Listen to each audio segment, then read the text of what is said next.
ಮುದ್ದು ವಿದ್ಯಾರ್ಥಿಗಳೇ, ಇವತ್ತು ತರಗತಿ 10ರ ವಿಷಯ ವಿಜ್ಞಾನದ ಅಧ್ಯಾಯ 6ರ ಜೀವಕ್ರಿಯೆಗಳು ಅಂತಕ್ಕಂಥ ಅಧ್ಯಾಯದಲ್ಲಿ ನಾವು ಈ ಹಿಂದಿನ ತರಗತಿಯಲ್ಲಿ ಪೋಷಣೆ ಅಂದರೆ ಏನು, ಸಸ್ಯಗಳಲ್ಲಿ ಪೋಷಣಾ ವಿಧಾನ ಯಾವ್ಯಾವ ರೀತಿ ಇರುತ್ತೆ, ಪ್ರಾಣಿಗಳಲ್ಲೂ ಕೂಡ ಪೋಷಣಾ ವಿಧಾನ ಯಾವ್ಯಾವ ರೀತಿ ಇರುತ್ತೆ ಅನ್ನೋದನ್ನು ತಿಳ್ಕೊಂಡ್ವಿ. ಈಗ ನಾವು ನೋಡ್ತಾ ಇರ್ತಕ್ಕಂಥದ್ದು ಮಾನವನಲ್ಲಿ ಪೋಷಣೆ. ಮಾನವ ಯಾವ ರೀತಿ ತನ್ನ ಬೆಳವಣಿಗೆಗೋಸ್ಕರ ಮತ್ತು ತನ್ನ ಇತರ ಎಲ್ಲ ಕಾರ್ಯಗಳಿಗೋಸ್ಕರ ಆಹಾರವನ್ನಂದರೆ ಶಕ್ತಿ ಪಡೆಯೋಕ್ಕೋಸ್ಕರ ಆಹಾರವನ್ನು ಯಾವ ರೀತಿ ಅವನು ಜೀರ್ಣಿಸ್ಕೊಳ್ತಾನೆ ಅಂತಕ್ಕಂಥ ಇದನ್ನು ನಾವಿಲ್ಲಿ ಮಾನವನಲ್ಲಿ ಪೋಷಣೆ ಅಂತಕ್ಕಂಥ ಇದರಲ್ಲಿ ನಾವು ನೋಡ್ತೇವೆ. ಯಾಕಂದರೆ ಮಕ್ಕಳೇ, ನೀವೆಲ್ಲರೂ ಕೂಡ ಊಟ ಮಾಡ್ತೀರಲ್ಲ, ಯಾಕೆ ಊಟ ಮಾಡ್ತೇವೆ ಅಂತ ನಮ್ಮನ್ನು ನಾವು ಪ್ರಶ್ನೆ ಮಾಡಿಕೊಂಡ್ರೆ ನಮಗೆ ಗೊತ್ತೇ ಇದೆ. ಶಕ್ತಿಯನ್ನು ಪಡ್ಕೊಳ್ಳೋಕ್ಕೋಸ್ಕರ ನಾವೇನು ಮಾಡ್ತೇವೆ, ಆಹಾರವನ್ನು ಸೇವನೆ ಮಾಡ್ತೇವೆ. ಆ ಒಂದು ಆಹಾರದ ಮೂಲಕ ನಮ್ಮ ದೇಹದ ಬೆಳವಣಿಗೆ ಆಗುತ್ತೆ. ಜೊತೆಗೆ ಇತರ ಎಲ್ಲ ಕ್ರಿಯೆಗಳನ್ನು ನಡೆಸೋದಕ್ಕೆ ನಮಗೇನು ಶಕ್ತಿ ಬೇಕಲ್ಲ, ಆ ಶಕ್ತಿಯನ್ನು ನಾವು ಆಹಾರದ ಮೂಲಕ ಏನು ಮಾಡ್ತೇವೆ, ಪಡ್ಕೊಳ್ತೇವೆ. ಇನ್ನು ನಾವು ಈ ಮಾನವನ ದೇಹದಲ್ಲಿ ಪೋಷಣಾ ವಿಧಾನದ ಇದನ್ನು ನಿಮ್ಗೆ ಗೊತ್ತೇ ಇದೆ, ಪರಪೋಷಣೆ ಅನ್ನೋದನ್ನು ನಾವು ನೋಡಿದ್ದೇವೆ. ಅಂದರೆ ನಾವು ಆಹಾರವನ್ನು ಬೇರೆ ಮೂಲಗಳಿಂದ ಏನು ಮಾಡ್ತೇವೆ, ಪಡ್ಕೊಳ್ತೇವೆ. ಅದು ಸಸ್ಯ ಮೂಲ ಆಗಿರ್ಬೋದು ಅಥವಾ ಪ್ರಾಣಿ ಮೂಲ ಆಗಿರ್ಬೋದು, ಅಥವಾ ಸಸ್ಯ ಮತ್ತು ಪ್ರಾಣಿ ಎರಡರಿಂದಲೂ ಕೂಡ. ನಿಮ್ಗೆ ಗೊತ್ತೇ ಇದೆ, ಸಸ್ಯವನ್ನು ಆಹಾರ ರೂಪದಲ್ಲಿ ಪಡಿತಕ್ಕಂಥದ್ದು ಸಸ್ಯಾಹಾರಿಗಳು ಅಂತ ಕರಿತೇವೆ. ಪ್ರಾಣಿಗಳನ್ನು ಸೇವನೆ ಮಾಡ್ತಕ್ಕಂಥವ್ರಿಗೆ ಮಾಂಸಾಹಾರಿಗಳು ಅಂತ ಕರಿತೇವೆ. ಎರಡನ್ನೂ ಸೇವನೆ ಮಾಡ್ತಕ್ಕಂಥವ್ರಿಗೆ ಮಿಶ್ರಹಾರಿಗಳು ಅಂತ ಹೇಳಿ ನಾವು ಕರಿತೇವೆ. ಇಲ್ಲಿ ಮಾನವ ಅಂತಕ್ಕಂಥದ್ದು ಅದರಲ್ಲಿ ಸಸ್ಯಾಹಾರನೂ ಇರ್ತಾನೆ, ಕೆಲವೊಬ್ಬರು ಮಿಶ್ರಹಾರಿಗಳು ಕೂಡ ಇರ್ತಾರೆ. ಇನ್ನು ಮಾನವನ ಈ ಒಂದು ಇದರಲ್ಲಿ ಪೋಷಣಾ ಇದರಲ್ಲಿ ನಾವು ನೋಡ್ತಕ್ಕಂಥದ್ದು ಮಾನವನ ಜೀರ್ಣಾಂಗ ವ್ಯೂಹ. ಮಾನವನ ಜೀರ್ಣಾಂಗ ವ್ಯೂಹ ಹೇಗಿದೆ, ಅವನು ತಿಂದಿರ್ತಕ್ಕಂಥ ಆಹಾರವನ್ನು ಯಾವ ರೀತಿಯಲ್ಲಿ ಅದನ್ನು ಜೀರ್ಣಿಸ್ತಾನೆ, ಆ ಜೀರ್ಣಿಸೋದಕ್ಕೆ ಇರ್ತಕ್ಕಂಥ ಅಂಗಗಳು ಯಾವ್ಯಾವು, ಮತ್ತು ಆ ಪ್ರತಿಯೊಂದು ಅಂಗನೂ ಕೂಡ ನಿಮ್ಗೆ ಗೊತ್ತೇ ಇದೆ ಬೇರೆ ಬೇರೆ ಕಾರ್ಯವನ್ನು ನಿರ್ವಹಿಸ್ತವೆ. ಈ ಅಂಗಗಳು ಅಂಗಾಂಶಗಳ ಗುಂಪು ಅಂತ ಏನು ಕರಿತೇವಲ್ಲ, ಇವು ಬೇರೆ ಬೇರೆ ಏನು ಮಾಡ್ತವೆ, ಕಾರ್ಯವನ್ನು ನಿರ್ವಹಿಸ್ತವೆ.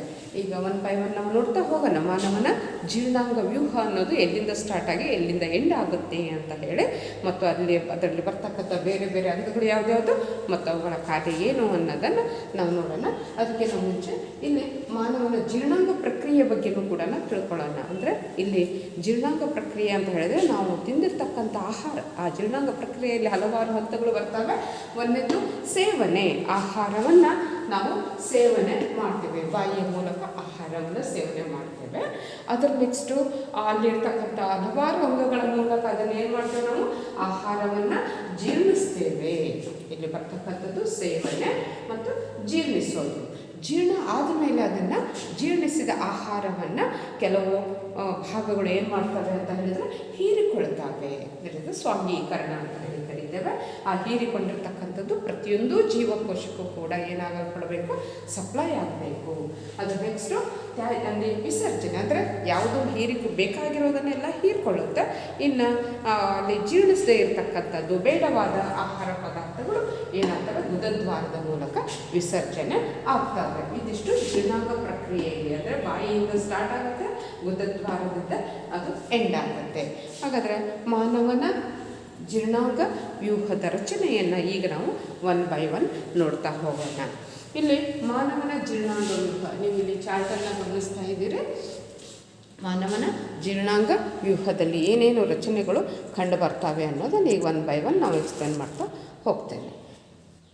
ಎಸ್, ಇಲ್ಲಿ ನೀವು ನೋಡಿದ್ದೀರಾ ಏನಿದೆ, ಇಲ್ಲಿ ಬಾಯಿ. ನಾವು ಬಾಯಿಯನ್ನು ಓಪನ್ ಮಾಡಿದ ತಕ್ಷಣವೇ ಬಾಯಲ್ಲಿ ಏನೇನೈತಿ ಅಂದ ತಕ್ಷಣ ನೀವು ಹೇಳ್ತೀರಾ ಏನಿದೆ, ಹಲ್ಲು ಮತ್ತು ನಾಲಿಗೆ ಇದೆ. ಹಲ್ಲುಗಳು ವಸಡುಗಳಲ್ಲಿ ಏನಾಗಿದ್ದಾವೆ, ಫಿಕ್ಸ್ ಆಗಿದ್ದಾವೆ. ಮತ್ತು ಹಲ್ಲಿನಲ್ಲಿ ನಾನಾ ವಿಧದ ಹಲ್ಲುಗಳನ್ನು ನಾವು ನೋಡ್ತೇವೆ. ಬಾಚಿ ಹಲ್ಲು, ಕೋರೆ ಹಲ್ಲು, ದವಡೆ ಹಲ್ಲು, ಹೀಗೆ ನಾನಾ ವಿಧದ ಹಲ್ಲುಗಳನ್ನು ನೋಡ್ತೇವೆ. ಅವುಗಳು ಕೂಡ ಬೇರೆ ಬೇರೆ ಪ್ರಕ್ರಿಯೆಯಲ್ಲಿ ಕೆಲವೊಂದು ಕತ್ತರಿಸೋದಕ್ಕೆ, ಕೆಲವೊಂದು ಅದನ್ನು ಸಣ್ಣಗೆ ಅರಿಯೋದಕ್ಕೆ ಹೀಗೆಲ್ಲ ಯೂಸ್ ಆಗ್ತವೆ. ಇದು ಬಾಯಿಯ ಒಳಗಡೆ ಇರತಕ್ಕಂಥ ಹಲ್ಲು ಮತ್ತು ನಾಲಿಗೆಯ ಸಹಾಯದಿಂದ ಏನಾಗುತ್ತೆ ಅಂತ ಹೇಳಿದರೆ ಆಹಾರದ ಕಣಗಳು ಸಣ್ಣ ಸಣ್ಣ ತುಂಡುಗಳಾಗಿ ಕತ್ತರಿಸಲ್ಪಡ್ತವೆ. ಅದರ ನೆಕ್ಸ್ಟು ಅಲ್ಲಿ ಒಂದು ಗ್ರಂಥಿ ಇದೆ. ನಿಮ್ಗೆ ಗೊತ್ತಿದೆ, ನಾವೇನಾದರೂ ನೋಡಿದ ತಕ್ಷಣ ಬಾಯಲ್ಲಿ ಏನಾಗುತ್ತೆ, ನೀರು ಬರುತ್ತೆ. ಅದು ನೀರಲ್ಲ, ಆ್ಯಕ್ಚುಲಿ ಅದೇನು ಅಂತ ಹೇಳಿದರೆ ನಮ್ಮ ಬಾಯಿಯ ಒಳಗಡೆಗೆ 2 ಗ್ರಂಥಿಗಳು, ಅಂದರೆ ಗ್ರಂಥಿಗಳನ್ನು ನೀವು ಕರಿತೀರಾ ಲಾಲಾ ಗ್ರಂಥಿಗಳು ಅಂತ ಹೇಳಿ. ಸಲೈವರಿ ಅಮೈಲೇಸ್ ಅಂತಕ್ಕಂತಹ ಏನು ಕಿಣ್ವವನ್ನು ಒಳಗೊಂಡಿರ್ತಕ್ಕಂಥದ್ದು. ಆ ಒಂದು ಏನಾಗುತ್ತೆ ಅಂತ ಹೇಳಿದರೆ ಆ ಗ್ರಂಥಿಗಳು ಏನು ಮಾಡ್ತವೆ ಅಂತ ಹೇಳಿದರೆ ಆ ಒಂದು ಲಾಲಾ ರಸವನ್ನು ಅವು ಬಿಡುಗಡೆ ಮಾಡ್ತವೆ. ಅದರಲ್ಲಿ ಇರ್ತಕ್ಕಂಥ ಜೈವಿಕ ಕಿಣ್ವಗಳು ಯಾವುದು ಸಲೈವರಿ ಅಮೈಲೇಸ್ ಅಂತಕ್ಕಂಥ ಕಿಣ್ವ ಏನು ಮಾಡುತ್ತೆ ಅಂತ ಹೇಳಿದರೆ ನಾವು ತಿಂದಿರ್ತಕ್ಕಂಥ ಆಹಾರದಲ್ಲಿ, ಉದಾಹರಣೆಗೆ ನಾನಿವತ್ತು ಚಪಾತಿ ತಿಂದು ಬಂದಿದ್ದೇನೆ ಅಂತ ಹೇಳಿದರೆ ಅದರಲ್ಲಿ ಇರ್ತಕ್ಕಂತಹ ಪಿಷ್ಟ ಅಂತಕ್ಕಂತಹ ಸಂಕೀರ್ಣ ಅಣುವನ್ನು ವಿಭಜಿಸಿ ಏನು ಮಾಡುತ್ತದು ಸಕ್ಕರೆಯನ್ನು ಬಿಡುಗಡೆ ಮಾಡುತ್ತೆ. ಆಹಾರ ಲಾಲಾರಸದೊಂದಿಗೆ ಚೆನ್ನಾಗಿ ಮಿಕ್ಸ್ ಆಗಿಬಿಟ್ಟು, ಯಾಕಂದರೆ ನಾವು ನಿಮ್ಗೆ ಗೊತ್ತೇ ಇದೆ, ನಾವು ಆಹಾರವನ್ನು ಏನು ಮಾಡಬೇಕು ಅಂತ ಹೇಳಿದ್ರೆ ಚೆನ್ನಾಗಿ ಜಗತ್ತು ತಿನ್ನಬೇಕು ಅಂದರೆ ಅದರಲ್ಲಿ ಏನು ಮಿಕ್ಸ್ ಆಗುತ್ತೆ, ಸಲೈವರಿ ಅಮೈಲೇಸ್ ಅಥವಾ ಲಾಲಾರಸ ಅಂತಕ್ಕಂಥದ್ದು, ಅಮೈಲೇಸ್ ಅಂತಕ್ಕಂಥ ಏನು ಕಿಣ್ವ ಐತಲ್ಲ ಆ ಕಿಣ್ವ ಅದರ ಜೊತೆಗೆ ಅಂದರೆ ನಾವು ತಿಂದಿರ್ತಕ್ಕಂಥ ಆಹಾರದ ಜೊತೆಗೆ ಚೆನ್ನಾಗಿ ಮಿಕ್ಸ್ ಆಗುತ್ತೆ. ಆಮೇಲೆ ನಾಲಿಗೆ ಸಹಾಯದಿಂದ ಜಗಿಯುವಾಗ ಬಾಯಿಯ ತುಂಬ ಅದೇನಾಗುತ್ತೆ ಚೆನ್ನಾಗಿ ಚಲಿಸುತ್ತೆ. ಅದರ ನೆಕ್ಸ್ಟು ಆ ಒಂದು ಜೀರ್ಣವಾಗಿ ಅಂದರೆ ಅಲ್ಲಿ ಸ್ವಲ್ಪ ಮುದ್ದೆಯಂತಹ ರಚನೆ ಆಗುತ್ತೆ. ಆ ಮುದ್ದೆಯಂತಹ ರಚನೆಗೆ ನಾವು ಕರಿತೇವೆ ಬೋಲಸ್ ಅಂತ ಹೇಳಿ ಕರಿತೇವೆ. ನಾವೇನು ತಿಂದಿರ್ತೇವಲ್ಲ ಬಾಯಿಯಲ್ಲಿ ಅದು ಯಾವುದ್ರ ಜೊತೆಗೆ ಮಿಕ್ಸ್ ಆಗಿರುತ್ತೆ, ಯಾವುದ್ರ ಜೊತೆಗೆ ಮಿಕ್ಸ್ ಆಗುತ್ತೆ, ಲಾಲಾ ರಸದ ಜೊತೆಗೆ ಏನಾಗುತ್ತೆ ಮಿಕ್ಸ್ ಆಗಿರುತ್ತೆ. ಅಂತಹ ಮಿಕ್ಸ್ ಆಗಿರ್ತಕ್ಕಂತಹ ಇದು ಏನು ಅದನ್ನು ನಾವು ಏನಂತ ಕರಿತೇವೆ ಬೋಲಸ್ ಅಂತ ಹೇಳಿ ಕರಿತೇವೆ. ಅದರ ನೆಕ್ಸ್ಟು ಜೀರ್ಣ ನೀವು ಏನು ಮಾಡ್ತೀರಾ ನುಂಗುತ್ತೀರಿ. ನಿಮ್ಗೆ ಗೊತ್ತೇ ಇದೆ ಅಲ್ಲಿ ಈ ಭಾಗ ಅಂದರೆ ಇದೇನಿದೆಲ್ಲ ಗಂಟಲು ಈ ಭಾಗದಿಂದ ಸ್ಟಾರ್ಟ್ ಆಗುತ್ತೆ. ಈಗ 2 ನಾಳಗಳು ಸ್ಟಾರ್ಟ್ ಆಗ್ತವೆ, ಒಂದು ಅನ್ನನಾಳ ಇನ್ನೊಂದು ಉಸಿರುನಾಳ. ನಿಮ್ಗೆ ಗೊತ್ತೇ ಇದೆ, ನಾವು ನುಂಗಬೇಕಾದ್ರೆ ಒಂದು ಏನು ಪಟಲ ಇದೆ ಅಲ್ಲ ಅದು ಏನು ಮಾಡುತ್ತೆ ಅಂತ ಹೇಳಿದರೆ ಉಸಿರುನಾಳದ ಮೇಲೆ ಮುಚ್ಚಿಕೊಳ್ಳುತ್ತೆ. ಆವಾಗ ನಾವೇನು ಮಾಡ್ತೇವೆ ಅನ್ನವನ್ನು ಅಥವಾ ಬೋಲಸ್ ಅಂತಕ್ಕಂಥ ರಚನೆಯನ್ನು ಏನು ಮಾಡುತ್ತೇವೆ ನುಂಗುತ್ತೇವೆ. ಹಾಗೆ ನುಂಗಿದಾಗ ಅದು ಎಲ್ಲಿಗೆ ಬರುತ್ತೆ ಅಂತ ಹೇಳಿದರೆ ಅನ್ನನಾಳ. ಇಲ್ಲಿ ಅನ್ನನಾಳ ಅಂತಕ್ಕಂಥದ್ದು ಅದೊಂದು ಉದ್ದನೇ ಏನು ಒಂದು ಸ್ನಾಯುಭರಿತವಾಗಿರ್ತಕ್ಕಂಥ ಒಂದು ಟ್ಯೂಬ್ ಲೈಕ್ ಸ್ಟ್ರಕ್ಚರು. ಆ ಒಂದು ಏನಾಗುತ್ತೆ ಅಂತ ಹೇಳಿದರೆ ನೀವು ಆ ಬೋಲಸ್ ಅಂತಕ್ಕಂಥದ್ದು ಏನು ಇರುತ್ತಲ್ಲ ನುಂಗಿರ್ತಕ್ಕಂಥದ್ದು ಆ ಪರಿಕ್ರಮಣ ಸಂಕೋಚನೆಯಿಂದ ಏನಾಗುತ್ತೆ ಮುಂದಕ್ಕೆ ಚಲಿಸ್ತಾ ಹೋಗುತ್ತೆ. ಅಲ್ಲಿಂದ ನೆಕ್ಸ್ಟ್ ಬರ್ತಕ್ಕಂಥದ್ದು ಜಠರ, ಹೊಟ್ಟೆ ಅಂತ ಏನು ಕರಿತೀರಲ್ಲ ಇದೆ ಏನಿದು ಜಠರ. ಇದರಲ್ಲಿ ಫಸ್ಟು ಬರ್ತಕ್ಕಂಥದ್ದನ್ನು 1 by 1 ಹೇಳ್ತಾ ಹೋಗ್ಬಿಡ್ತೇನೆ. ಮಾನವನ ಜೀರ್ಣಾಂಗ ವ್ಯೂಹದಲ್ಲಿ ಬರ್ತಕ್ಕಂಥದ್ದು ಬಾಯಿಯಲ್ಲಿ ಏನೇನಿದೆ ಹಲ್ಲಿದೆ ಮತ್ತು ನಾಲಿಗೆ ಇದೆ. ನೆಕ್ಸ್ಟು ಹಲ್ಲಿಗೆ ನಾಲಿಗೆ ಸಣ್ಣ ಸಣ್ಣ ತುಂಡುಗಾಗಿ ಕತ್ತರಿಸಲ್ಪಟ್ಟು ನೆಕ್ಸ್ಟ್ ಅದು ಎಲ್ಲಿ ಬರುತ್ತೆ ಅನ್ನನಾಳ. ಅನ್ನನಾಳದಿಂದ ಅದು ಎಲ್ಲಿಗೆ ಸೇರುತ್ತೆ ಅಂತ ಹೇಳಿದರೆ ಜಠರ ಅಂತಕ್ಕಂಥ ರಚನೆಗೆ ಸೇರುತ್ತೆ. ಜಠರ ಅಥವಾ ನಾವು ಅದನ್ನು ಏನಂತ ಕರಿತೇವೆ ಹೊಟ್ಟೆ ಅಂತ ಹೇಳಿ ಕರಿತೇವೆ. ಆ ಹೊಟ್ಟೆ ಅಂತಕ್ಕಂಥದ್ದು ಅಥವಾ ಜಠರ ಅಂತಕ್ಕಂಥದ್ದು ಏನಾಗುತ್ತೆ ಅಂತ ಹೇಳಿದರೆ ಅದೇ ನಮ್ಮ ಗ್ರೈಂಡರ್ ಇದ್ದಂಗೆ ಅಥವಾ ಮಿಕ್ಸರ್ ಇದ್ದಂಗೆ ನಾವು ತಿಂದಿರ್ತಕ್ಕಂಥ ಆಹಾರ ಏನಾಗುತ್ತೆ ಅಲ್ಲಿ ಚೆನ್ನಾಗಿ ಜೀರ್ಣ ಆಗಲ್ಪಡುತ್ತೆ. ಇಲ್ಲಿ ಜಠರ ಅಂತಕ್ಕಂಥದ್ದು ಒಂದು ದೊಡ್ಡ ಅಂಗ. ಹೊಟ್ಟೆ ಅಂತ ನಾವೇನು ಹೇಳ್ತೀವಲ್ಲ ಆ್ಯಕ್ಚುಲಿ ಹೊಟ್ಟೆ ಅಂತಕ್ಕಂಥದ್ದು ಜಠರ ಅಂತ ಹೇಳಿ ನಾವು ಅದನ್ನು ಕರಿತೇವೆ. ಹಾಗಾದರೆ ಆ ಜಠರ ಅಂತಕ್ಕಂಥದ್ದು ಏನಾಗುತ್ತೆ ನಾವು ಯಾವಾಗ ಆಹಾರವನ್ನು ನುಂಗುತ್ತೇವಲ್ಲ ಅದು ಅನ್ನನಾಳದ ಮೂಲಕ ಹೋಗುತ್ತಲ್ಲ, ಹೋಗಿ ಅದೊಂದು ಚೀಲದಂಥ ರಚನೆ. ನಾವು ಚೀಲದೊಳಗೆ ಹೇಗೆ ವಸ್ತುಗಳನ್ನು ತುಂಬ್ತಾ ಹೋದರೆ ಅದನ್ನು ಉಗ್ತಾ ಹೋಗುತ್ತೋ ಹಾಗೆ ನಮ್ಮ ಹೊಟ್ಟೆ ಅಂತಕ್ಕಂಥದ್ದು ಅಥವಾ ಜಠರ ಅಂತಕ್ಕಂಥದ್ದು ಏನಾಗುತ್ತೆ ಅಂತ ಹೇಳಿದರೆ ಹಿಗ್ಗುತ್ತೆ. ಆ ಆಹಾರ ಸಂಪೂರ್ಣವಾಗಿ ಏನಾಗುತ್ತೆ ಅದರೊಳಗಡೆಗೆ ತುಂಬಲ್ಪಡುತ್ತೆ. ಜಠರದ ಸ್ನಾಯುಕ ಗೋಡೆಗಳು ಏನು ಮಾಡ್ತವೆ ಅಂದರೆ ಪಚನ ರಸದೊಂದಿಗೆ ಆಹಾರ ಚೆನ್ನಾಗಿ ಏನು ಮಾಡ್ತವೆ ಮಿಕ್ಸ್ ಮಾಡ್ತವೆ. ಈ ಪಚನ ಕ್ರಿಯೆ ಅನ್ನೋದು ಜಠರ ಗೋಡೆಯಲ್ಲಿ ಕಂಡು ಬರ್ತಕ್ಕಂಥ ಜಠರ ಗ್ರಂಥಿಗಳಿಂದ ಏನಾಗುತ್ತೆ ನಿರ್ವಹಿಸಲ್ಪಡುತ್ತೆ. ಇನ್ನು ಅಲ್ಲಿ ಒಂದು ಹೈಡ್ರೋಕ್ಲೋರಿಕ್ ಆಮ್ಲ ಅಂತಕ್ಕಂಥ ಒಂದು ಆ್ಯಸಿಡ್ ಬಿಡುಗಡೆ ಆಗುತ್ತೆ. ಜಠರದಲ್ಲಿ ಬಿಡುಗಡೆ ಆಗ್ತಕ್ಕಂಥ ಆ್ಯಸಿಡ್ ಯಾವುದು ಹೈಡ್ರೋಕ್ಲೋರಿಕ್ ಆಮ್ಲ. ಇದು ಜಠರದಲ್ಲಿ ಉತ್ಪತ್ತಿಯಾಗುವ ಒಂದು ಆಮ್ಲ. ಹಾಗಾದರೆ ಏನಿದೆ ಕೆಲಸ ಜಠರದಲ್ಲಿ ಉತ್ಪತ್ತಿಯಾಗತಕ್ಕಂಥ ಆಮ್ಲ ಯಾವುದು ಅಂತ ಹೇಳಿದರೆ ಹೈಡ್ರೋಕ್ಲೋರಿಕ್ ಆಮ್ಲ. ಹೈಡ್ರೋಕ್ಲೋರಿಕ್ ಆಮ್ಲ ಅಥವಾ ಅದನ್ನು ನಾವು ಅಣುಸೂತ್ರ ಬರೆಯೋದಾದರೆ ಏನಂತ ಬರಿಬೋದು, HCl ಅಂತ ಹೇಳಿ ಬರೀತೇವೆ. ಆ್ಯಕ್ಚುಲಿ ಏನಾಗುತ್ತೆ ಅಂತ ಹೇಳಿದರೆ ಅಲ್ಲಿ ಹೈಡ್ರೋಕ್ಲೋರಿಕ್ ಆಮ್ಲ ಮತ್ತು ಪ್ರೋಟೀನನ್ನು ಜೀರ್ಣಿಸ್ತಕ್ಕಂತಹ ಏನಿದೆ ಅಂತ ಹೇಳಿದರೆ ಪೆಪ್ಸಿನ್ ಮತ್ತು ರೆನಿನ್ ಅಂತಕ್ಕಂಥದ್ದು. ಪ್ರೋಟೀನನ್ನು ಜೀರ್ಣಿಸ್ತಕ್ಕಂಥ ಪೆಪ್ಸಿನ್ ಮತ್ತು ಲೋಳೆಯನ್ನು ಸ್ರವಿಕೆ ಆಗುತ್ತೆ. ಅಲ್ಲಿ ಹೈಡ್ರೋಕ್ಲೋರಿಕ್ ಆಮ್ಲ ಪೆಪ್ಸಿನ್ ಕಿಣ್ವದ ಕ್ರಿಯೆಯನ್ನು ಉತ್ತೇಜಿಸುವ ಆಮ್ಲೀಯ ಮಾಧ್ಯಮವನ್ನು ಉಂಟು ಮಾಡುತ್ತೆ. ಜೊತೆಗೆ ಏನು ಮಾಡುತ್ತೆ ಅಂತ ಹೇಳಿದರೆ ಆ ಲೋಳೆ ಅಂತಕ್ಕಂಥದ್ದು ಜಠರದ ಗೋಡೆಗಳನ್ನು ಆಮ್ಲದ ಕ್ರಿಯೆ ಅಂದರೆ ಅಲ್ಲಿ ಹೇಳಿದ್ನಲ್ಲ ಒಂದು ಲೋಳೆನೂ ಉತ್ಪತ್ತಿ ಆಗುತ್ತೆ ಅಂತ ಹೇಳಿ, ಆ ಲೋಳೆ ಅದರಲ್ಲಿ ಆ್ಯಸಿಡ್ ಉತ್ಪತ್ತಿ ಆಗಿರುತ್ತಲ್ಲ, ಆ ಆ್ಯಸಿಡ್ನಿಂದ ಏನಾಗಬಾರ್ದು, ಅದು ಸುಟ್ಟು ಹೋಗಬಾರ್ದಲ್ಲ. ಹಾಗಾಗಿ ಅದೇನು ಮಾಡುತ್ತೆ ಅಂತ ಹೇಳಿದರೆ ಅದರಿಂದ ರಕ್ಷಣೆ ಮಾಡೋದಕ್ಕೆ ಲೋಳೆಯನ್ನು ಉತ್ಪತ್ತಿ ಮಾಡುತ್ತೆ, ಲೋಳೆಯಿಂದ ರಕ್ಷಣೆ ಮಾಡುತ್ತೆ. ಇನ್ನು ಇಲ್ಲಿ ಜಠರದಿಂದ ನೆಕ್ಸ್ಟು ಏನಾಗಲ್ಪಡುತ್ತೆ, ಅಲ್ಲಿ ಕೂಡ ಆಹಾರ ಚೆನ್ನಾಗಿ ಮಥಿಸಲ್ಪಡುತ್ತೆ ಅಥವಾ ಅಲ್ಲಿ ಚೆನ್ನಾಗಿ ಏನಾಗುತ್ತೆ, ಅದು ಸಣ್ಣ ಸಣ್ಣ ತುಂಡುಗಳಾಗಿ ಏನಾಗುತ್ತೆ, ಅಲ್ಲಿ ಸಣ್ಣ ಸಣ್ಣ ತುಂಡು ಬಾಯಲ್ಲಿ ಆಗಿರುತ್ತೆ. ನೆಕ್ಸ್ಟ್ ಅದು ಏನಾಗುತ್ತೆ, ಇನ್ನೂ ಚಿಕ್ಕ ಚಿಕ್ಕ ಇದಾಗಿ, ಅಂದರೆ ಏನಾಗಬೇಕು ಅಂತ ಹೇಳಿದರೆ ಆ ಇಲ್ಲಿ ಮಥಿಸಲ್ಪಟ್ಟ ಆಹಾರ ಜಠರದಲ್ಲಿ ಮಥಿಸಲ್ಪಟ್ಟ ಆಹಾರ ನೆಕ್ಸ್ಟು ಎಲ್ಲಿಗೆ ಹೋಗುತ್ತೆ, ಸಣ್ಣ ಕರಳಿಗೆ ಹೋಗುತ್ತೆ. ಸಣ್ಣ ಕರಳಿನಲ್ಲಿ ಕೈ ಬೆರಳಿನ ಆಕಾರದ ವಿಲ್ಲೈಗಳಂತಕ್ಕಂಥ ರಚನೆಗಳಿರ್ತವೆ. ಆ ವಿಲ್ಲೈಗಳು ಹೀರಿಕೊಳ್ಳುವ ರೂಪಕ್ಕೆ ಏನಾಗಲ್ಪಡುತ್ತೆ, ಆಹಾರ ಅಲ್ಲಿ ಮಥಿಸಲ್ಪಡುತ್ತೆ. ಇನ್ನು ಜಠರದಿಂದ ನೆಕ್ಸ್ಟು ಈ ಸ್ನಾಯುಗಳ ಸಂಕೋಚನ ಕ್ರಿಯೆಯಿಂದ ಏನಾಗಲ್ಪಡುತ್ತೆ ಅಂತ ಹೇಳಿದರೆ ಆಹಾರ ಸಣ್ಣ ಕರಳಿಗೆ ಹೋಗುತ್ತೆ. ಅಲ್ಲಿ ಸಣ್ಣ ಕರಳಿಗೆ ಅಂತಕ್ಕಂಥದ್ದು ಇಲ್ಲಿ ತೋರಿಸ್ತೀನಿ ನಿಮಗೆ. ಸಣ್ಣ ಕರಳು ಇಲ್ಲಿದೆ ನೋಡಿ, ಇದೆಲ್ಲ ಏನಿದು ಉದ್ದನೇ ಒಂದು ಟ್ಯೂಬ್. ನಾವು ಅದನ್ನು ಬಿಚ್ಚಿದ್ರೆ ಇಷ್ಟು ಉದ್ದ ಆಗುತ್ತದು, ಅಷ್ಟು ಉದ್ದನೆಯ ಟ್ಯೂಬ್ನಂತಹ ರಚನೆ ಯಾವುದು, ಸಣ್ಣ ಕರಳು. ಆ ಸಣ್ಣ ಕರಳಿಗೆ ಅದು ಆಹಾರ ಏನಾಗುತ್ತೆ, ಹೋಗುತ್ತೆ. ಇನ್ನು ಸಣ್ಣ ಕರಳು ಏನು ಮಾಡುತ್ತೆ ಅನ್ನೋದನ್ನು ಸ್ವಲ್ಪ ತಿಳ್ಕೊಳ್ಳಿ. ಅಲ್ಲಿ ನಾವು ತಿಂದಿರ್ತಕ್ಕಂಥ ಆಹಾರದಲ್ಲಿ ನಾವು ಕೇವಲ ಕಾರ್ಬೋಹೈಡ್ರೇಟ್ ಅಷ್ಟೇ ಸೇವನೆ ಮಾಡಿರೋದಿಲ್ಲ, ಇನ್ನು ಬೇರೆ ಬೇರೆ ಪದಾರ್ಥಗಳು, ಪ್ರೋಟೀನ್ ಇರುತ್ತೆ, ಕೊಬ್ಬಿರುತ್ತೆ, ಜೀವಸತ್ವಗಳು, ಇವೆಲ್ಲ ಏನಿರುತ್ತಲ್ಲ, ಈ ಸಣ್ಣ ಕರಳು ಅಂತಕ್ಕಂಥದ್ದು ಕಾರ್ಬೋಹೈಡ್ರೇಟನ್ನು, ಪ್ರೋಟೀನನ್ನು, ಕೊಬ್ಬನ್ನು ಏನು ಮಾಡುತ್ತೆ, ಪಚನ ಮಾಡ್ತಕ್ಕಂಥ ಸ್ಥಳ ಇದು. ಯಾವುದು, ಸಣ್ಣ ಕರಳು.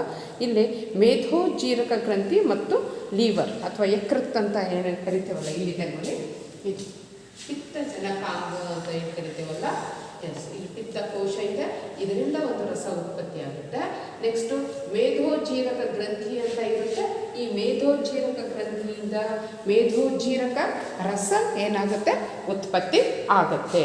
ಹೀಗೆ ಉತ್ಪತ್ತಿಯಾಗಿರ್ತಕ್ಕಂತಹ ಅಂದರೆ ಇಲ್ಲಿ ಜಠರದಿಂದ ಬಂದಿರತಕ್ಕಂಥ ಆಹಾರ ಏನಾಗಿರುತ್ತೆ, ಆಮ್ಲೀಯ ಆಗಿರುತ್ತೆ. ಅದು ಮೇಧೋಜೀರಕ ಕಿಣ್ವಗಳ ಪ್ರತಿವರ್ತನೆಯಿಂದ ಏನಾಗುತ್ತೆ, ಕ್ಷಾರೀಯಗೊಳ್ಳುತ್ತೆ. ಯಕೃತ್ನಿಂದ ಸ್ರವಿಕೆಯಾದ ಪಿತ್ತರಸ ಕೊಬ್ಬಿನ ಮೇಲೆ ಪ್ರತಿವರ್ತಿಸುವ ಜೊತೆಗೆ ಈ ಕಾರ್ಯವನ್ನು ಮಾಡುತ್ತೆ. ಸಣ್ಣ ಕರುಳಿನಲ್ಲಿ ಕಂಡುಬರ್ತಕ್ಕಂಥ ಕೊಬ್ಬುಗಳು ದೊಡ್ಡ ದೊಡ್ಡ ದುಂಡು ಕಣಗಳ ರೂಪದಲ್ಲಿದ್ದು ಕಿಣ್ವಗಳಿಗೆ ಅದರ ಮೇಲೆ ವರ್ತಿಸಲು ಕಷ್ಟ ಆಗುತ್ತೆ. ಹಾಗಾಗಿ ಪಿತ್ತರಸದ ಲವಣಗಳು ಅದನ್ನು ಏನು ಮಾಡ್ತವೆ ಅಂದರೆ ಚಿಕ್ಕ ಚಿಕ್ಕ ತುಂಡುಗಳಾಗಿ ಏನು ಮಾಡುತ್ತೆ, ವಿಭಜನೆ ಮಾಡುತ್ತೆ. ಇದು ಅದರಲ್ಲಿರ್ತಕ್ಕಂಥ ಕಿಣ್ವಗಳ ಸಹಾಯದಿಂದ ಆಗತಕ್ಕಂಥ ಕೆಲಸ. ಇನ್ನು ಮೇಧೋಜೀರಕ ರಸ ಮೇಧೋಜೀರಕ ಗ್ರಂಥಿಯಿಂದ ಏನಾಗಲ್ಪಡುತ್ತೆ, ಸ್ರವಿಸಲ್ಪಡುತ್ತೆ.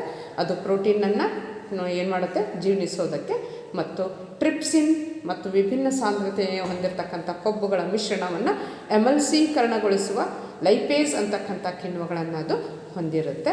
ಇನ್ನು ಸಣ್ಣ ಕರುಳಿನ ಭಿತ್ತಿಯು ಗ್ರಂಥಿಗಳನ್ನು ಹೊಂದಿದ್ದು ಅವು ಕರುಳಿನ ರಸವನ್ನು ಏನು ಮಾಡ್ತವೆ, ಸ್ರವಿಸ್ತವೆ. ಅಂತಿಮವಾಗಿ ಏನಾಗುತ್ತೆ ಅಂದರೆ ಆ ಕಿಣ್ವಗಳು ಪ್ರೋಟೀನನ್ನು ಏನು ಮಾಡ್ತವೆ, ಅಮೈನೋ ಆಮ್ಲಗಳಾಗಿ, ಸಂಕೀರ್ಣ ಕಾರ್ಬೋಹೈಡ್ರೇಟನ್ನು ಗ್ಲೂಕೋಸ್ ಆಗಿ, ಹಾಗೂ ಕೊಬ್ಬನ್ನು ಕೊಬ್ಬಿನ ಆಮ್ಲವಾಗಿ ಮತ್ತು ಗ್ಲಿಸರಾಲ್ ಆಗಿ ಏನಾಗುತ್ತೆ, ಅವು ಪರಿವರ್ತಿಸಲ್ಪಡುತ್ತೆ. ನೆಕ್ಸ್ಟು ಅಲ್ಲಿ ಏನಾಗಲ್ಪಡುತ್ತೆ ಅಂತ ಹೇಳಿದ್ರೆ, ಇಲ್ಲಿ ಸಣ್ಣ ಕರುಳಿನಲ್ಲಿ ಹೇಳಿದ್ನಲ್ಲ, ಇಲ್ಲಿ ಕಾಣಿಸುತ್ತೆ ನೋಡ್ರಿ ಚಿತ್ರದಲ್ಲಿ, ಇಲ್ಲಿದೆ ನೋಡಿ, ಇಲ್ಲಿ ಕೈ ಬೆರಳಿನ ಆಕಾರದ ರಚನೆಗಳು, ಇದಕ್ಕೆ ನಾವು ವಿಲ್ಲೈ ಅಂತ ಹೇಳಿ ಕರಿತೇವೆ. ಇಲ್ಲಿ ಅದರ ಚಿತ್ರವನ್ನು ಕೊಟ್ಟಿದ್ದಾರೆ ನೋಡ್ರಿ.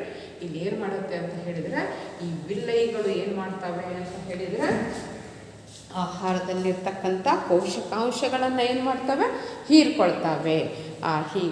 ಹೀರಿಕೊಂಡು ಆನಂತರ ಏನು ಮಾಡ್ತವೆ ಅಂತ ಹೇಳಿದರೆ ರಕ್ತನಾಳದಿಂದ ಅಂದರೆ ಅಲ್ಲಿ ರಕ್ತನಾಳಗಳೇನಿರ್ತಾವಲ್ಲ ವಿಲ್ಲೆಗಳಲ್ಲಿ ಅವನ್ನು ಹೀರ್ಕೊಂಡು ಆ ರಕ್ತ ಅಂತಕ್ಕಂಥದ್ದು ದೇಹದ ನಿಮಗೆಲ್ಲರಿಗೂ ಗೊತ್ತಿದೆ ಆ ರಕ್ತದ ಮೂಲಕನೇ ನಮ್ಮ ಪ್ರತಿಯೊಂದು ತಲೆಯಿಂದ ಹಿಡಿದು ಪಾದದವರೆಗೂ ಏನೆಲ್ಲ ಕಡೆಗೂ ಜೀವಕೋಶಗಳಿದ್ದಾವಲ್ಲ ಆ ಪ್ರತಿಯೊಂದು ಜೀವಕೋಶಕ್ಕೂ ಬೇಕಾಗಿರ್ತಕ್ಕಂಥ ಪೋಷಕಾಂಶಗಳನ್ನು ಏನು ಮಾಡುತ್ತೆ ಅದು ಸಾಗಾಣಿಕೆ ಮಾಡುತ್ತೆ. ಯಾವುದು ವಿಲ್ಲೆಗಳು ಹೀರಿಕೊಂಡು ರಕ್ತ ಕೊಟ್ಟು ರಕ್ತದ ಮೂಲಕ ಪ್ರತಿಯೊಂದು ದೇಹದ ಎಲ್ಲ ಭಾಗಕ್ಕೂ ಏನಾಗುತ್ತೆ ಆ ಒಂದು ಆಹಾರದ ಕಣಗಳು ಅಂದರೆ ಪೋಷಕಾಂಶಗಳು ಸಾಗಿಸಲ್ಪಡ್ತವೆ.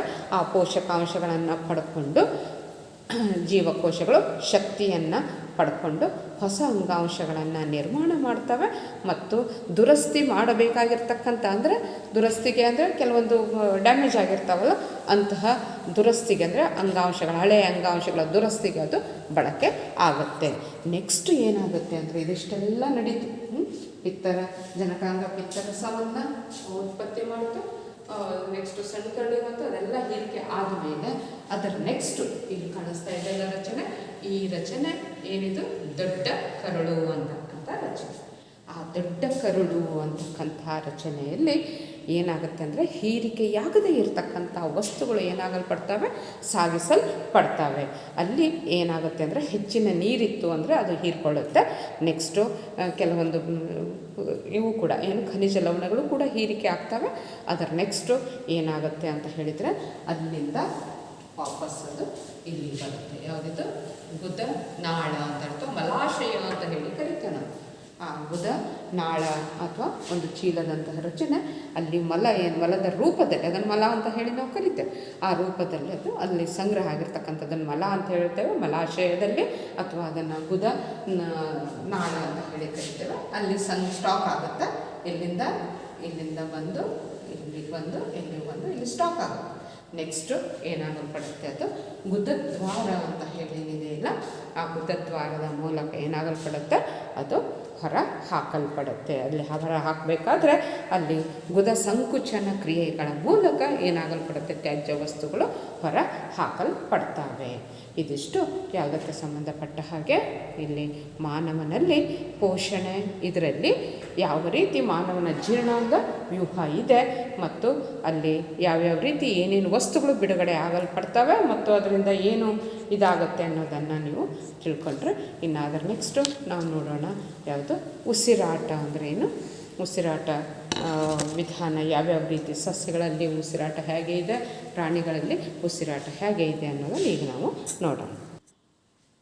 ಮಕ್ಕಳೇ, ಈಗ ನಾವು ಉಸಿರಾಟ ಅಂದರೆ ಏನು ಮತ್ತು ಉಸಿರಾಟದ ವಿಧಗಳು ಯಾವ್ಯಾವು ಮತ್ತು ಉಸಿರಾಟ ಅಂತಕ್ಕಂಥದ್ದು ಯಾವ ಹಂತಗಳಲ್ಲಿ ನಡೆಯುತ್ತೆ ಅನ್ನೋದನ್ನು ಮತ್ತು ಈ ಉಸಿರಾಟ ಅಂತಕ್ಕಂಥದ್ದು ಸಸ್ಯಗಳಲ್ಲಿ ಯಾವ ರೀತಿ ನಡೆಯುತ್ತೆ ಮತ್ತು ಪ್ರಾಣಿಗಳಲ್ಲಿ ಯಾವ ರೀತಿ ನಡೆಯುತ್ತೆ, ಅದರಲ್ಲಿ ಮಾನವನ ಶ್ವಾಸಾಂಗ ವ್ಯೂಹ ಅಥವಾ ಉಸಿರಾಟದ ಅಂಗವ್ಯೂಹ, ಇದಿಷ್ಟು ಈ ಉಸಿರಾಟಕ್ಕೆ ಸಂಬಂಧಪಟ್ಟ ಹಾಗೆ ಈ ಒಂದು ಇದರಲ್ಲಿ ಭಾಗದಲ್ಲಿ ನಾವು ನೋಡ್ತೇವೆ. ಹಾಗಾದರೆ ಫಸ್ಟು ನಾವು ನೋಡ್ತಕ್ಕಂಥದ್ದು ಉಸಿರಾಟ ಅಂದರೆ ಏನು ಅಂತ ಹೇಳಿ. ನಾವಿಲ್ಲಿ ಸಾಮಾನ್ಯ ನಾವೆಲ್ಲ ಉಸಿರಾಡಿಸ್ತಾ ಇದ್ದೇವೆ, ಹೌದಾ? ಹಾಗಾದರೆ ಈ ಉಸಿರಾಟ ನಾವು ಯಾಕೆ ಮಾಡಬೇಕು ಅಂತ ಹೇಳಿದರೆ, ನಾವು ಏನು ಆಹಾರ ಸೇವನೆ ಮಾಡಿರ್ತೇವಲ್ಲ ಆ ಆಹಾರದಲ್ಲಿರ್ತಕ್ಕಂಥ ಶಕ್ತಿ ದಹಿಸಬೇಕು, ಉರಿಬೇಕು, ಅಂದರೆ ಆಕ್ಸಿಜನ್ ಜೊತೆಗೆ ಸೇರಬೇಕು. ಹಾಗೆ ಸೇರಿದಾಗ ಏನಾಗುತ್ತೆ ಅಂತ ಹೇಳಿದರೆ ನಮಗೆ ಶಕ್ತಿ ಬಿಡುಗಡೆ ಆಗುತ್ತೆ. ಸುಮ್ಮನೆ ನಾವು ಆಹಾರ ಸೇವನೆ ಮಾಡಿದ ತಕ್ಷಣವೇ ಶಕ್ತಿ ಬಿಡುಗಡೆ ಆಗೋದಿಲ್ಲ. ಆ ಆಹಾರದಲ್ಲಿರ್ತಕ್ಕಂತಹ ಶಕ್ತಿ ಉತ್ಕರ್ಷಣೆಯ ಮೂಲಕ ಏನಾಗಬೇಕು, ಹೊರಹಾಕುವ ಕ್ರಿಯೆಯನ್ನೇ ನಾವೇನಂತ ಕರಿತೇವೆ ಉಸಿರಾಟ. ಹಾಗಾದರೆ ಇದು ಎಲ್ಲಿ ಅಂತ ಹೇಳಿದ್ರೆ ಜೀವಕೋಶಗಳಲ್ಲಿ ನಡೆಯುತ್ತೆ. ಆಹಾರದಲ್ಲಿರ್ತಕ್ಕಂಥ ಶಕ್ತಿಯನ್ನು ನಾವೇನು ಆಹಾರ ಸೇವನೆ ಮಾಡಿದ್ವಲ್ಲ, ಗ್ಲುಕೋಸ್ ರೂಪದಲ್ಲಿ ಆಹಾರ ಏನು ನಮ್ಮ ಜೀವಕೋಶಗಳಿಗೆ ತಲುಪ್ತಲ್ಲ, ಅಂತಹ ಆಹಾರ ಅಂದರೆ ಗ್ಲುಕೋಸು ಉತ್ಕರ್ಷಣೆ ಅಂತ ಹೇಳಿದರೆ ಆಕ್ಸಿಜನನ್ನು ಏನು ಮಾಡೋದು ನಾವು ಸೇರಿಸೋದು, ಅಂದರೆ ಅಲ್ಲಿ ದಹನ ಕ್ರಿಯೆ ನಡೆಯುತ್ತೆ. ನಿಮ್ಗೆ ಗೊತ್ತೇ ಇದೆ ದಹನ ಕ್ರಿಯೆ ಅಂದರೆ ಏನು ಅಂತ ಹೇಳಿದರೆ ಒಂದು ವಸ್ತು ಹೊತ್ತಿ ಉರಿಯೋದು. ಹಾಗಾದರೆ ದಹನ ಕ್ರಿಯೆ ಅಂತ ಹೊತ್ತು ಉರಿಯಾಕತ್ತೈತೆ ಅನ್ನೋ ಹೌದು, ನಾವು ತಿಂದಿರ್ತಕ್ಕಂಥ ಆಹಾರ ನಮಗೆ ಕಾಣದ ರೀತಿಯಲ್ಲಿ, ಕಣ್ಣಿಗೆ ಗೋಚರಿಸಿದ ರೀತಿಯಲ್ಲಿ ಏನಾಗ್ತಾ ಇದೆ, ಉರಿತಾ ಇದೆ. ಹಾಗಾಗಿ ನೋಡ್ರಿ, ನೀವು ಮೈಯನ್ನು ಮುಟ್ಟು ನೋಡ್ಕೊಳ್ಳಿ, ಬಿಸಿ ಇದೆ ಅಂದರೆ ಅದು ಮಂದ ದಹನ. ಕಣ್ಣಿಗೆ ನಮಗೆ ಬೆಳಕು ಅದು ಗೋಚರ ಆಗದೇ ಇದ್ದರೂ ಕೂಡ ಅಲ್ಲಿ ಏನಾಗ್ತಾ ಇದೆ, ಆಹಾರ ಹೊತ್ತಿ ಉರಿತಾ ಇದೆ, ದಹನ ಕ್ರಿಯೆ ನಡೀತಾ ಇದೆ. ಇಂತಹ ದಹನವನ್ನು ಅಂದರೆ ನಾವೇನು ಉಸಿರಾಟ ಅನ್ನೋದು ಒಂದು ಮಂದ ದಹನ ಅಂತಲೇ ಹೇಳ್ಬೋದು. ಇಲ್ಲಿ ಉಸಿರಾಟದ ಡೆಫಿನೇಷನ್ ಹೇಗೆ ಹೇಳ್ಬೋದು ನಾವು ಅಂತ ಹೇಳಿದರೆ, ಆಹಾರದಲ್ಲಿರುವ ಶಕ್ತಿಯನ್ನು ನಾವೇನು ಮಾಡ್ತೇವೆ, ಉತ್ಕರ್ಷಣೆಯ ಮೂಲಕ ಹೊರಹಾಕ್ತೇವೆ. ಆವಾಗ ನಮಗೆ ಶಕ್ತಿ ಬರುತ್ತೆ. ಸುಮ್ಮನೆ ನಾವು ಆಹಾರ ಸೇವನೆ ಮಾಡಿದ್ವಿ, ನಾವು ಉಸಿರಾಟ ಮಾಡಲಿಲ್ಲ ಅಂತ ಹೇಳಿದರೆ, ಉಸಿರಾಟ ನಿಮ್ಗೆ ಗೊತ್ತೇ ಇದೆ, ಮಾನವ ಜೀವಂತ ಇರಬೇಕು, ಜೀವಿಗಳು ಜೀವಂತ ಇರಬೇಕಂದ್ರೆ ಉಸಿರಾಟ ನಡೀಲೇಬೇಕು. ಹಾಗಾಗಿ ಏನಾಗುತ್ತೆ ಇಲ್ಲಿ ಅಂತ ಹೇಳಿದರೆ, ಜೀವಕೋಶಗಳಲ್ಲಿ ಏನಾಗುತ್ತೆ ಅಂತ ಹೇಳಿದರೆ, ಆ ಗ್ಲೂಕೋಸ್ ಅಂದರೆ 6 ಕಾರ್ಬನ್ ಪರಮಾಣುಗಳನ್ನು ಹೊಂದಿರತಕ್ಕಂತಹ ಗ್ಲೂಕೋಸ್ ಏನು ಮಾಡುತ್ತೆ ಮೊದಲ ಹಂತದಲ್ಲಿ, ಇದೆಲ್ಲವೂ ಕೂಡ ಕೋಶ ದ್ರವ್ಯದಲ್ಲಿ ನಡೀತಕ್ಕಂಥದ್ದು. ಕೋಶ ದ್ರವ್ಯ ಅಂದರೆ ಏನು ಅಂತ ಗೊತ್ತಿದೆ ನಿಮಗೆ. ಒಂದು ಜೀವಕೋಶದಲ್ಲಿ ಒಳಗಡೆಗೆ ರಸ ಇದೆ, ಕೋಶ ರಸ ಅಂತ ಏನು ಕರಿತೀವಲ್ಲ, ಕೋಶ ದ್ರವ್ಯದಲ್ಲಿ ನಡೀತಕ್ಕಂಥದ್ದು. ಫಸ್ಟ್ ಏನಾಗುತ್ತೆ ಅಂತ ಹೇಳಿದ್ರೆ, 6 ಕಾರ್ಬನ್ ಅಣುವಾಗಿರ್ತಕ್ಕಂಥ ಗ್ಲೂಕೋಸ್ 3 ಕಾರ್ಬನ್ ಅಣುವಾಗಿ ಅದನ್ನೇ ನಾವು ಪೈರುವೇಟ್ ಅಂತ ಹೇಳಿ ಕರಿತೇವೆ. 6 ಕಾರ್ಬನ್ ಪರಮಾಣುವನ್ನು ಹೊಂದಿರತಕ್ಕಂಥ ಗ್ಲೂಕೋಸ್ ಏನಾಗುತ್ತೆ, ಪೈರುವೇಟ್ ಆಗಿ ವಿಭಜನೆ ಅಂದರೆ 3 ಕಾರ್ಬನ್ ಅಣುವಾಗಿ ವಿಭಜನೆ ಆಗುತ್ತೆ. ಅದರ ನೆಕ್ಸ್ಟ್ ಏನಾಗುತ್ತೆ ಅಂತ ಹೇಳಿದರೆ, ನಾವಲ್ಲಿ ಮತ್ತೆ ನೋಡ್ತೇವೆ ಯಾವುದು ಅತಿ ಸಣ್ಣ ಜೀವಿಗಳಾಗಿರ್ತಕ್ಕಂತಹ ಸೂಕ್ಷ್ಮಾಣು ಜೀವಿಗಳಲ್ಲಿ, ಅದರಲ್ಲೂ ಕೂಡ ಸಾಮಾನ್ಯವಾಗಿ ಈಸ್ಟ್ ಅಂಥವುಗಳಲ್ಲಿ ಏನಾಗುತ್ತೆ ಅಂತ ಹೇಳಿದರೆ, ಅಂದರೆ ಗಾಳಿಯ ಸಂಪರ್ಕವಿಲ್ಲದೆ, ಅಂದರೆ ಆಮ್ಲಜನಕ ಇಲ್ಲದೇ ಗಾಳಿಯ ಅನುಪಸ್ಥಿತಿಯಲ್ಲಿ ಏನಾಗುತ್ತೆ, ಉಸಿರಾಟ ನಡೆಯುತ್ತೆ. ಅಲ್ಲಿ ಏನು ಬಿಡುಗಡೆ ಆಗುತ್ತೆ ಅಂತ ಹೇಳಿದ್ರೆ ಅದನ್ನು ಅವಾಯುವಿಕ ಉಸಿರಾಟ ಅಂತ ಹೇಳಿ ಕರಿತೇವೆ. ಅಂದರೆ ಗಾಳಿಯ ಉಪಸ್ಥಿತಿ ಇರೋದಿಲ್ಲ, ಗಾಳಿಯ ಅನುಪಸ್ಥಿತಿಯಲ್ಲಿ ನಡೆಯತಕ್ಕಂತಹ ಉಸಿರಾಟವನ್ನು ನಾವು ಏನಂತ ಹೇಳ್ತೇವೆ, ಅವಾಯುವಿಕ ಉಸಿರಾಟ. ಫಸ್ಟ್ ಏನಾಯಿತು, ನೀವು ಆ ಗ್ಲೂಕೋಸ್ ಇರ್ತಲ್ಲ ಅದೇನಾಯಿತು, ಪೈರುವೇಟ್ ಆಗಿ ವಿಭಜನೆ ಆಗುತ್ತೆ. ಎರಡರಲ್ಲೂ ಕೂಡ ಅದು ಉನ್ನತ ಮಟ್ಟದ ಜೀವಿ ಇರ್ಬೋದು ಅಥವಾ ಕೆಳಮಟ್ಟದ ಜೀವಿ. ಅದು ಕೆಳಮಟ್ಟದ ಜೀವಿಗಳಲ್ಲಿ ಆ ಪೈರುವೇಟ್ ಏನಾಗುತ್ತೆ ಅಂತ ಹೇಳಿದರೆ, ಅದು ಎಥನಾಲ್ ಮತ್ತು ಕಾರ್ಬನ್ ಡೈಆಕ್ಸೈಡನ್ನು ಬಿಡುಗಡೆ ಮಾಡುತ್ತೆ. ಅಲ್ಲಿ ಉಸಿರಾಟ ಕ್ರಿಯೆ ನಡೆದಾಗ ಅಂದರೆ ಅಲ್ಲಿ ಅವಾಯುವಿಕ ಅಂದರೆ ಗಾಳಿಯ ಸನ್ನಿವೇಶ ಇಲ್ಲದೇ, ಆಕ್ಸಿಜನ್ ಇಲ್ಲದೇ ಅಲ್ಲಿ ಏನಾಗುತ್ತೆ, ವಿಭಜನೆ ಆಗುತ್ತೆ. ಆವಾಗ ಅಲ್ಲಿ ಏನಾಗುತ್ತೆ ಅಂದರೆ ಎಥನಾಲ್ ಮತ್ತು ಕಾರ್ಬನ್ ಡೈಆಕ್ಸೈಡ್ ಮತ್ತು ಶಕ್ತಿ ಬಿಡುಗಡೆ ಆಗುತ್ತೆ. ಹಾಗೆಯೇ ಇಲ್ಲೂ ಕೂಡ ಯಾವುದರಲ್ಲಿ ಅದೇ ಪೈರುವೇಟು ಗಾಳಿ ಇದ್ದಾಗ ಅಂದರೆ ವಾಯುವಿಕ ಉಸಿರಾಟ ಅಂದರೆ ಆಕ್ಸಿಜನ್ ಉಪಸ್ಥಿತಿಯಲ್ಲಿ, ಇಲ್ಲಿ ಆಕ್ಸಿಜನ್ ಅನುಪಸ್ಥಿತಿ, ಇಲ್ಲಿ ಗಾಳಿ ಆಕ್ಸಿಜನ್ ಉಪಸ್ಥಿತಿಯಲ್ಲಿ ನಡೀತಕ್ಕಂಥದ್ದು, ಅದನ್ನು ನಾವು ಕರಿತೇವೆ ವಾಯುವಿಕ ಉಸಿರಾಟ. ಹಾಗಾದರೆ ವಾಯುವಿಕ ಉಸಿರಾಟದಲ್ಲಿ ಬಿಡುಗಡೆ ಆಗ್ತಕ್ಕಂಥದ್ದು 3 ಕಾರ್ಬನ್ ಡೈಆಕ್ಸೈಡ್ನ ಅಣುಗಳಲ್ಲಿ ಉಂಟಾಗ್ತವೆ, ಜೊತೆಗೆ ನೀರು ಉಂಟಾಗುತ್ತೆ. ಇಲ್ಲೂ ಕೂಡ ಆವಾಗ ಏನಾಗುತ್ತೆ, ಉಸಿರಾಟ ನಡೆದಾಗಲೇ ಏನು ಬಿಡುಗಡೆ ಆಗುತ್ತೆ, ಶಕ್ತಿ ಬಿಡುಗಡೆ ಆಗುತ್ತೆ. ಆದರೆ ಇದಕ್ಕೂ ಏನು ವ್ಯತ್ಯಾಸ ಅಂದರೆ, ಅವಾಯುವಿಕ ಉಸಿರಾಟಕ್ಕೂ ವಾಯುವಿಕ ಉಸಿರಾಟಕ್ಕೂ ಏನು ವ್ಯತ್ಯಾಸ ಅಂತ ಹೇಳಿದರೆ, ಇಲ್ಲಿ ಗಾಳಿಯ ಉಪಸ್ಥಿತಿಯಲ್ಲಿ, ಆಕ್ಸಿಜನ್ ಉಪಸ್ಥಿತಿಯಲ್ಲಿ ನಡೀತಕ್ಕಂಥದ್ದು, ಇದು ಗಾಳಿಯ ಅನುಪಸ್ಥಿತಿಯಲ್ಲಿ ನಡೀತಕ್ಕಂಥದ್ದು. ಅದು ಸಾಮಾನ್ಯವಾಗಿ ಕೆಳಮಟ್ಟದ ಜೀವಿಗಳಲ್ಲಿ ಅಂತಹ ಉಸಿರಾಟವನ್ನು ನಾವಲ್ಲಿ ನೋಡ್ತೇವೆ. ಇನ್ನು ಜೊತೆಗೆ ಇಲ್ಲಿ ಶಕ್ತಿ ಏನು ಬಿಡುಗಡೆ ಆಗುತ್ತಲ್ಲ, ಯಾವುದರಲ್ಲಿ ಅವಾಯುವಿಕ ಉಸಿರಾಟ ಅಂತ ಏನು ನಡೆಯುತ್ತಲ್ಲ ಅದರಲ್ಲಿ, ಅಂದರೆ ಗಾಳಿಯ ಅನುಪಸ್ಥಿತಿಯಲ್ಲಿ ನಡೆಯತಕ್ಕಂಥ ಇದರಲ್ಲಿ ಶಕ್ತಿಯ ಪ್ರಮಾಣ, ಅಲ್ಲಿ ಬಿಡುಗಡೆ ಆಗ್ತಕ್ಕಂಥ ಶಕ್ತಿಯ ಪ್ರಮಾಣ ಏನಿರುತ್ತೆ ಅಂತ ಹೇಳಿದರೆ ಕಡಿಮೆ ಇರುತ್ತೆ. ಇಲ್ಲಿ ಶಕ್ತಿಯ ಪ್ರಮಾಣ ಏನಿರುತ್ತೆ, ಜಾಸ್ತಿ ಇರುತ್ತೆ. ಯಾವುದರಲ್ಲಿ, ವಾಯುವಿಕ ಉಸಿರಾಟದಲ್ಲಿ. ಹಾಗಾದರೆ ಇದಿಷ್ಟು ಯಾವುದಕ್ಕೆ ಸಂಬಂಧಪಟ್ಟ ಹಾಗೆ ಫಸ್ಟು ನಾವೇನು ಹೇಳ್ತೇವಲ್ಲ, ಯಾವುದು ಗ್ಲೂಕೋಸ್ನ ವಿಭಜನೆ, ಆ ಉಸಿರಾಟ ಅಂದರೆ ಆಹಾರದಲ್ಲಿರ್ತಕ್ಕಂಥ ಶಕ್ತಿಯನ್ನು ಉತ್ಕರ್ಷಣೆಯ ಮೂಲಕ ಹೊರಹಾಕತಕ್ಕಂಥ ಕ್ರಿಯೆ. ಕೆಲವೊಂದು ಸಾರಿ ಏನಾಗುತ್ತೆ ಅಂತ ಹೇಳಿದರೆ, ಇಲ್ಲಿ ನಮ್ಮ ಸ್ನಾಯು ಜೀವಕೋಶಗಳಲ್ಲಿ ಕೆಲವೊಂದು ಸಾರಿ ಆಕ್ಸಿಜನ್ ಕೊರತೆ ಇದ್ದಾಗ ಬೇರೊಂದು ಕ್ರಿಯೆಯ ಮೂಲಕ ಪೈರುವೇಟ್ ವಿಭಜನೆ ನಡೆಯುತ್ತೆ. ಇಲ್ಲಿ ಆವಾಗ ಏನಾಗುತ್ತೆ ಅಂತ ಹೇಳಿದರೆ ಆಕ್ಸಿಜನ್ ಅಂದರೆ ಸ್ನಾಯುಗಳಲ್ಲಿ ಕಡಿಮೆ ಇದ್ದಾಗ ಆವಾಗ ಏನಾಗುತ್ತೆ ಅಂತ ಹೇಳಿದರೆ ಪೈರುವೇಟ್ ಅನ್ನೋದು ಲ್ಯಾಕ್ಟಿಕ್ ಆ್ಯಸಿಡ್ ಆಗಿ ಲ್ಯಾಕ್ಟಿಕ್ ಆಮ್ಲವಾಗಿ ಪರಿವರ್ತನೆ ಆಗುತ್ತೆ. ಅದು ಕೂಡ 3 ಕಾರ್ಬನ್ ಪರಮಾಣುವನ್ನು ಹೊಂದಿರತಕ್ಕಂಥದ್ದು. ಈ ರೀತಿಯ ತಕ್ಷಣದ ಚಟುವಟಿಕೆಯಿಂದ ನಮ್ಮ ಸ್ನಾಯುಗಳಲ್ಲಿ ಏನಾಗುತ್ತೆ ಅಂತ ಹೇಳಿದರೆ ಲ್ಯಾಕ್ಟಿಕ್ ಆಮ್ಲ ಸೆಡೆತವನ್ನು, ಕೈಕಾಲು ಹರ್ತ ಅಂತ ಏನು ಕರಿತೀರಲ್ಲ ನೀವು, ಆ ಸೆಳೆತವನ್ನು ಉಂಟು ಮಾಡುತ್ತೆ. ಹಾಗಾದರೆ ಈ ರೀತಿ ಬೇರೆ ಬೇರೆ ಪ್ರಕ್ರಿಯೆಗಳ ಮೂಲಕ ಏನಾಗುತ್ತೆ, ಗ್ಲೂಕೋಸ್ನ ವಿಭಜನೆ ಆಗುತ್ತೆ. ಗ್ಲೂಕೋಸ್ ವಿಭಜನೆ ಆಗೋದು ಇಲ್ಲಿ ಕೋಶ ದ್ರವ್ಯದಲ್ಲಿ, ಅದು ಪೈರುವೇಟ್ ಆಗುತ್ತೆ. ಅದೇ ಹೇಳಿದ್ನಲ್ಲ 6 ಕಾರ್ಬನ್ ಪರಮಾಣು ಇರೋದು 3 ಕಾರ್ಬನ್ ಪರಮಾಣುಗಳಾಗಿ ಅಲ್ಲಿ ಆಕ್ಸಿಜನ್ ಅನುಪಸ್ಥಿತಿ ಇತ್ತು ಅಂತ ಹೇಳಿದರೆ ಅಲ್ಲಿ ಎಥನಾಲ್, ಕಾರ್ಬನ್ ಡೈಆಕ್ಸೈಡ್ ಮತ್ತು ಕಡಿಮೆ ಪ್ರಮಾಣದ ಶಕ್ತಿ ಬಿಡುಗಡೆ ಆಗುತ್ತೆ. ಅದು ಈಸ್ಟ್ನಲ್ಲಿ ನಡೀತಕ್ಕಂಥದ್ದು. ಇನ್ನು ಆಕ್ಸಿಜನ್ ಕೊರತೆ ನಮ್ಮಲ್ಲಿ ಸ್ನಾಯುಗಳಲ್ಲಿ ಆಕ್ಸಿಜನ್ ಕೊರತೆ ಇದ್ದಾಗ ಅದು ಲ್ಯಾಕ್ಟಿಕ್ ಆಮ್ಲ ಮತ್ತು ಶಕ್ತಿ ಬಿಡುಗಡೆ ಆಗುತ್ತೆ. ಅದು ಏನು ಸೆಳೆತಕ್ಕೆ ಕಾರಣ ಆಗುತ್ತೆ. ಇನ್ನು ಆಕ್ಸಿಜನ್ ಉಪಸ್ಥಿತಿ ಅಂತಕ್ಕಂಥದ್ದು ಅಂದರೆ ಅದು ನಮ್ಮ ದೇಹದ ಕೋಶ ದ್ರವ್ಯದಲ್ಲಿರ್ತಕ್ಕಂಥ ಯಾವುದರಲ್ಲಿ, ಮೈಟೋಕಾಂಡ್ರಿಯಾದಲ್ಲಿ. ನಿಮ್ಗೆ ಗೊತ್ತೈತಿ ಕೋಶದ ಶಕ್ತಿ ಗೃಹ ಅಂತ ನಾವು ಕರಿತೇವೆ ಮೈಟೋಕಾಂಡ್ರಿಯಾ. ಆ ಮೈಟೋಕಾಂಡ್ರಿಯಾದಲ್ಲಿ ನಡೆಯುತ್ತೆ.